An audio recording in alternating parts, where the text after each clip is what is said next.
வரலாற்றின் கம்பீர குரல், காலத்தின் நிலையான சாட்சி, 6ஆம் நூற்றாண்டின் அழியாத இலக்கியம். வேளாண்மை பிறக்கும் முன்பே நான் பிறந்தேன் என்று என்னை விவரிக்கிறது நிலவியல் உண்மை. நாடுகள் எழுந்ததையும் வீழ்ந்ததையும், யுத்தங்கள் வென்றதையும் தோற்றதையும் நான் பார்த்திருக்கிறேன். நாகரிகங்கள் மலர்ந்ததையும் மறைந்ததையும் நான் மனதில் நிறுத்திக் கொண்டிருக்கிறேன். முதல் மர சட்டம் மண்ணில் செதுக்கப்பட்ட போதும் நான் இருந்தேன். முதல் மன்னன் முடிசூட்டப்பட்ட போதும் நான் இருந்தேன். முதல் கப்பல் கடலிறக்கப்பட்ட போதும் நான் இருந்தேன். இன்று நான் உங்கள் முன்னால் நிற்கிறேன், மிக பெரிய கதையை சொல்ல. வற்றாத நீரூற்றாயோடி வளம் கொழித்த நிலப்பகுதிகளை பாருங்கள். குறிஞ்சி, முல்லை, மருதம், நெய்தல், பாலை இவையெல்லாம் மனித பண்பாட்டின் நில அமைப்புகள். தமிழரின் வாழ்வியல் வரலாறு நம்முடைய பெருமை மிக்க மரபு.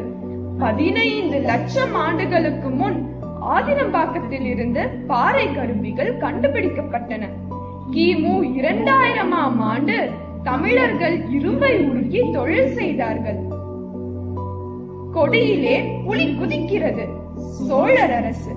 இரட்டை மீன் துள்ளி வருகிறது, பாண்டியர் அரசு. வீரர்கள் ஏந்திய வில்லும் அம்பும் சேர்ந்தது, சேரர் அரசு. இந்த 3 பேரரசுகள் தமிழ்நாட்டை உலகத்திலேயே சிறந்த மண்ணாக்கின. கரிகார் சோழன் உலகின் முதல் அணையை கட்டினார். அது கல்லணை. 2000 ஆண்டுகளுக்கு பிறகும் அது நம் தமிழரின் வாழ்வியலை தாங்குகிறது.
மண்ணை உழவுக்கேற்ப மாற்றி வேளாண்மையை வளர்த்தனர்.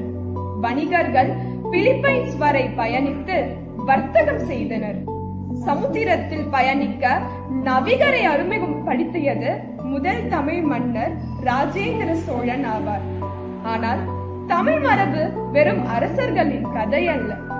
தமிழகம் நாகரிகத்திற்கு, கலைக்கும் அறிவுக்கும் மையமாக இருந்தது. 2000 ஆண்டுகளுக்கு முன்பே மக்கள் தேர்தல் நடத்தினர். நம் வீர விளையாட்டு சிலம்பம், நம் வீரர்களின் வீர தீர விளையாட்டு ஜல்லிக்கட்டு.